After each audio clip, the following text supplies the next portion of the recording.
the feeding of the 5,000 is the only one out of 35 miracles that were recorded in the earthly ministry of Jesus that has been recorded in all 4 Gospels.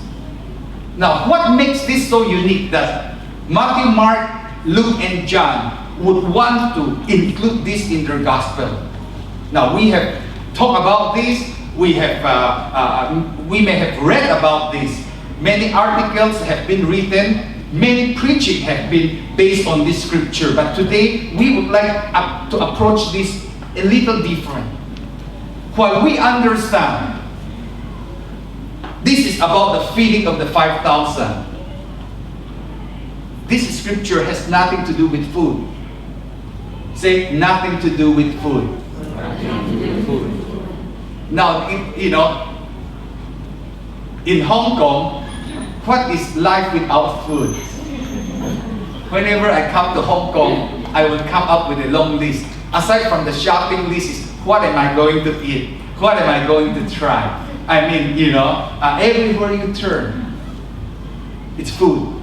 Last night, me and my friends and my wife and our wives, we have to queue up for almost 2 hours just to be able to eat in Ding Tai Fung. And you know what? It took us less than an hour to finish our meal, but it took us around 2 hours to queue up. But after the meal, all of us said it's all worth it. But you see, we are preoccupied with food, and there's nothing wrong with that. And so because we like food, we love to eat, when we read that, we go, oh, this is about food. How God is multiplying, how Jesus could multiply food. But this is more than a miracle of food, more than the miracle of multiplication, more than the miracle of the feeding of the 5,000. Now, the context of this story is that Jesus was supposed to take his disciples, they were supposed to go to a solitary place. But then words got around that, hey, Jesus and his bands were taking a boat to go to the other place. So they ran on foot because they did not want to miss Jesus. In fact, in John chapter 6, same story, it gives us some more details. And you don't have to turn to John chapter 6, but I'm going to read out of John chapter 6. It says in verse 2, and a great crowd of people followed him because they saw the miraculous signs they had performed on the sick. Then Jesus went up on a mountainside and sat down with the disciples. The Jewish Passover feast was near. When Jesus looked up and saw a great crowd coming toward him, he said to Philip, where shall we buy bread for these people to eat? He asked this not to only to test him, for he already had in mind what he was going to do. Philip answered him, 8 months' wages would not buy enough bread for each one to have a bite. Another of his disciples, Andrew, Simon Peter's brother, spoke up. Here is a boy with 5 small barley loaves and 2 small fish. But how far will they go among so many? We understand that John gave us some more details to the characteristic of this crowd. Now, today, many people would like to go for numbers. They they think that more is better. And so they would like to attract more people to their businesses, to their project, to their schools, to what they're doing, to their buildings, whatever they're doing. Because for them, crowd represents prosperity, crowd represents transactions, crowd represents business. But here in this story, John gave us a glimpse of what kind of a crowd are these. It says that this crowd, they heard about what Jesus has been doing, healing the sick, praying for the blind, and they followed him. This crowd are not the blind people. They are not the sick people. In other words, these people do not need healing. But they came because they were curious. Can you say that? Curious. Yes. This crowd followed Jesus not because they were spiritually hungry, not because they wanted to hear what Jesus has to say, not because they were sick needing a touch from Jesus, but it's because they were curious. Now Jesus knew very well the intention of this group of people. However, it is very important to note how Jesus responded. When Jesus landed, verse 14 of Matthew 14 says, and saw a large crowd, he had compassion on them and healed their sick.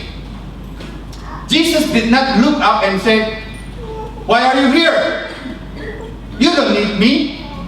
Go home. No. Jesus did not say, hey, I'm not in the mood, or we're tired. Give us some privacy. Give us some space. Turn back. No. Jesus saw the crowd, and he saw something that other disciples did not see. He saw they were like sheep without shepherd. And compassion rose from his heart, and he wanted to do something about it. Brothers and sisters, compassion is not an emotion. Pity is an emotion. You see somebody hurt, you pity them. You may even cry a little bit, and then go on your way. But compassion is something else. When you see somebody in need or hurting, compassion will compel you to channel your passion to do something about the situation. Jesus was not full of condemnation and said, you're here with the wrong motive.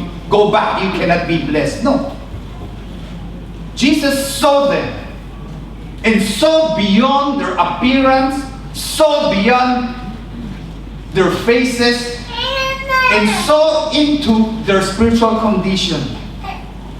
Now, the Lord has allowed me to travel to many countries to minister, and I have noticed something about churches. Many of the pastors and the ministers that I talk to are poor. And there's nothing wrong with being poor.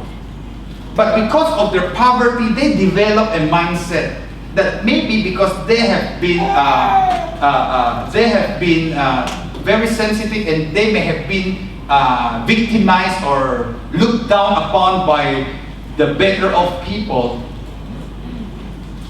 they would always complain that, those rich people, they don't like us. Those rich people, they treat us badly. And in many cases, this is true. There are churches that discriminate against poor people. But there's another kind of prejudice that is as rampant, if not more rampant, that went unchecked. That is the discrimination against the wealthy people. I've been to churches where most of them were relatively poor, and then when somebody who is well-dressed, who came in an expensive car, attend the service, the whole sanctuary became silent, and everybody turned and looked at the person. There was one time when I was in one church, people was so upset that, a rich family joined the worship, that after the worship, when they went out, 3 of their tires were flat. Somebody punched holes in their cars and scratched the cars. That is also a form of discrimination. I have also met people who would really preach their heart out when there are poor people, and we thank God for them. However, when it's in front of the rich people, they would start condemning them. You are going to hell, you have to give up all your money, and they're actually talking about their money rather than what they're supposed to do, which is minister to their spiritual condition. But when you look beyond the appearance, whether rich or poor, well-dressed or shabbily dressed, and see beyond their spiritual condition, you should have the same response, the same compassion, and the intensity of your ministry should be the same. And that is the Jesus that we worship. That when Jesus saw the crowd, beyond their wrong motives, beyond their unruliness. Jesus had compassion on them. And it was not just a feeling. He wanted to minister to them and said, hey, let's do something about them. Can we buy some food? Can we do something? Can we feed them? When we look around, what do we see? Are we affected by the appearance of the people we see? Does the color of the people around us influence our response or reaction to them? Do their appearance, the bags they carry, the car they drive, the accent in their speech, determine how we are to respond to them? Or like Jesus, we look at them and see that is a soul, that is a soul, everybody is a soul. I don't care how they're dressed up, I don't care what are their sizes, small, medium, large, thin or thick, tall or, long hair or bald. I don't care, young or old, but I see a soul that Jesus died. And when we have that, we will no longer be contented. When we have that attitude, that compassion, we look around, we will no longer be contented to be part of the problem or part of the spectators. We would want to be part of the solution. And so when Jesus saw them, Jesus said, hey, let's do something about it. And of course, the disciples reacted differently. The disciples saw the crowd and said, oh boy, headache, problems, inconvenience, delays in our schedule. Instead of resting, we have to entertain them. So when it was getting dark, it provided them a very convenient excuse. They told Jesus, Lord, it's getting late. And if this is a remote place, send them home. Send them home. Let them go and get something to eat. It sounds like they care. But Jesus again went beyond the words they said. Jesus knew that, no, you just want to dismiss them. You just want to get them out of the way so you can do your things. You're not really interested in them. And Jesus said, they do not need to go away. You give them something to eat. I believe that is a challenge not only of Jesus to his disciples, but that is a challenge and a call to every believer today. We are called to be the light and the salt of the world. In other words, we are called to be part of the solution and not part of the problems. Are we? Are we? Or are we just like the disciples? We said, let them mind their own business. I don't want to have anything to do with that. But pitying them, promoting their cause is not enough. Jesus said that, hey, you give them something to eat. You give them something to eat. And immediately the disciples reacted and said, this is a remote place. Where are we going to get food to eat? And I like what the other gospel says. The other gospel said what? He said that, hey, 8 months of wages would not be enough to buy the food. And then finally, Jesus asked them, what do we have? Say, what do we have? Can you say that? What do we have? What do we have? And they said, Mark chapter 6 says, 5 loaves, a dash, and 2 fish. I like that. You know what? Because that highlights the sarcasm in that statement. When Jesus said, you give them something to eat, and the disciples said, we don't have much resource to share, except 5 loaves. And that's probably, I would not be surprised if that's Peter talking with all his attitude. He would say, after second thought, and said, and 2 fish. Meaning, okay, I'll throw in 2 more fish and let's see what you can do with that. It's too small, it's too minuscule that you cannot do something about it. And instead of being upset, Jesus said, okay, bring this resource to me. and asked the people to sit down. Jesus said, they do not need to go away. You give them something to eat. We have here only, say only, only 5 loaves, 5 small loaves of barley bread and 2 fish. Only. Say only. They only have a small resource. But that's what Jesus needed only. And Jesus said, bring them here to me. And then, when they gave the 5 loaves and the 2 fish, Jesus taking the 5 loaves and the 2 fish and looking up to heaven, he said, Abba, why only this? No? What did the Bible says? He gave thanks. Jesus did not bring the limited resource and said, Lord, what can I do with this? This is not even enough for me, just good for a boy. No, Jesus gave thanks. What about us? What about us? How many times have we exhaust all our energy worrying about what we don't have? How many times? How many times have we wrecked our brains trying to think of, I don't have money, how, Jesus here is saying, hey, don't waste time with that. If you don't have it, you don't have it. But let's talk about what you have. Say, what I have. The problem with us is that we have the attitude of the disciples. We have only this small talent. We have only this small ability. We have only this small education. We have only this small savings. But that is good enough. Because Jesus is never looking for the numbers.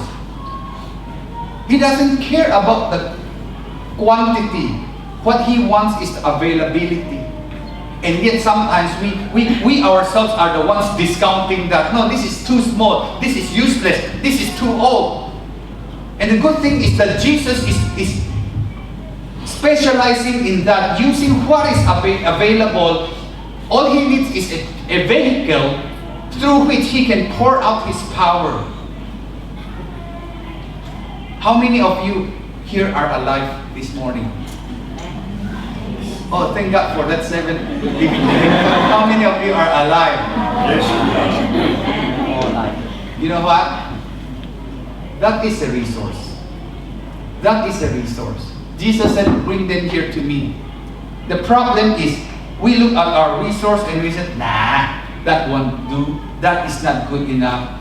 But we never even want to bring what we have, no matter how small, and put it in the hands of God.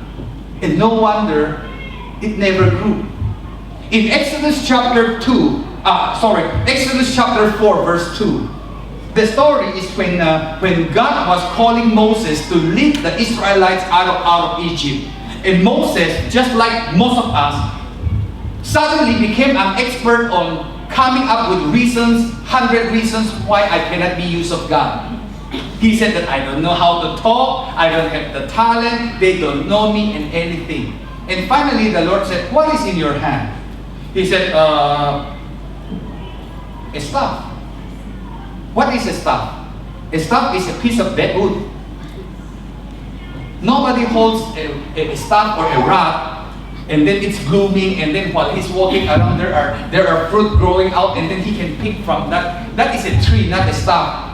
A staff is a piece of wood that was cut off from the tree, and it has no life in it or no more life. And it is in most cases worthless. But that is used to assist somebody in walking as a walking stick. And God asked Moses, what is that in your hand? He said, the staff. And he said, okay, throw it to the ground. And he released it to the ground, and it became a serpent.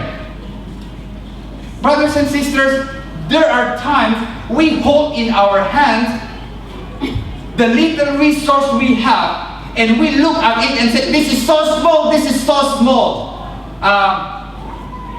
In most countries, I don't know, I haven't checked, but in most countries, the currency of most countries, they have the face of a person. You know, the face of probably their former president or whoever. Like in renminbi, I know they have Mao Zedong's face there. You know, some people would squeeze it so hard, all those faces were frowning, you know, because he squeezed them so hard. And this is so little, this is useless, I cannot do much about it. And what happened when Moses responded and obeyed God's instruction and released it? It came alive. It came alive and became a serpent. Many times, what we hold in our hand is as dead and as limited. But the moment we release it, it comes alive. And Jesus was telling the disciples, hey, release it to me. Bring them to me. It may just be a little boy's meal in his hand. Bring them to me. It will come alive. What you place in my hand is going to come alive. It will not be bound by its monetary limit. Just make it available, and I will use it as a conduit. I will use it as a vehicle of great blessing to a lot of people. That includes whatever we have, including our life. What do we have this morning?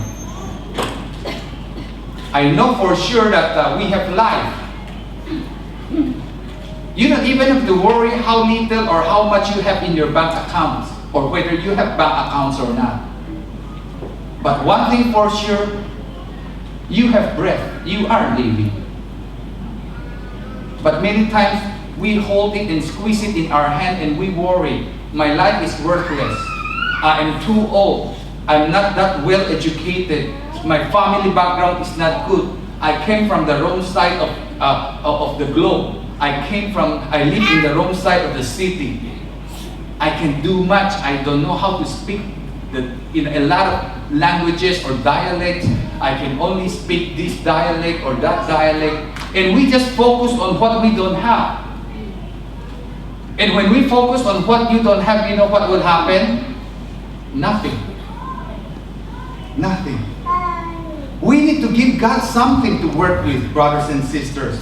I understand that Hong Kong people are very good in counting money, so because you're very good in mathematics. So let's have an exercise. Let's test a mathematical equation.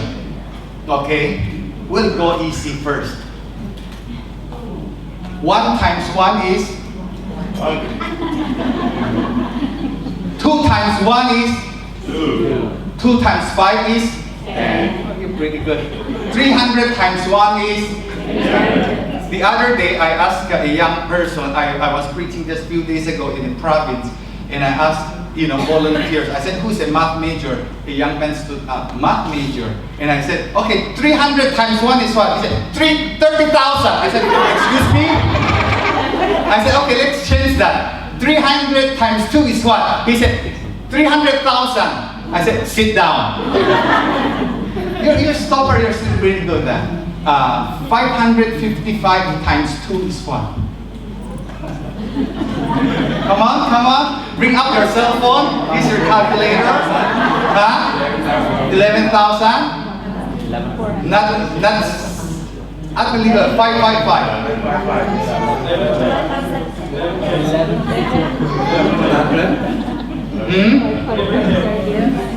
1,001. Anyway, you'll know the right answer later. Okay. Now, 1,000 times 1. 1,000 times 0. 0? Okay, let's improve on that. 3,000 times 0. 0. Okay, 1 million times 0. 0. How could that be? 1 billion times 0. 0. Why? Why? That is how we have something. we experience life. Many times Maybe God is worth 1 trillion to you. Maybe God is only worth a million to you. Maybe God is only worth 100 to you. But the outcome is not dependent on God. The outcome is what you release into His hand and let God work on. If you give God 1, assuming He is 1 million, you will have 1 million. But even if God is worth 1 trillion, if you give Him nothing to work on, you will still have nothing. And that is our problem. We think that it's God's problem, it's God's failure, it's God's inability. No. Even if God is worth only 2, if we give Him something to work with, even if God is worth only 1, you give Him 5, you have 5. Even if God is worth only 1, you give Him 10, you have 10. But God is worth so much more than that. And yet many times we look at what we have and we hang on to what we have and we said, no, I'm too busy. No, I'm too old. No, I'm too young. No, I'm just a housewife. No, I'm having a lot of problems, and we would not want to release what is in our hand. And that's why we have 0. And sometimes we forget, we even blame God for that.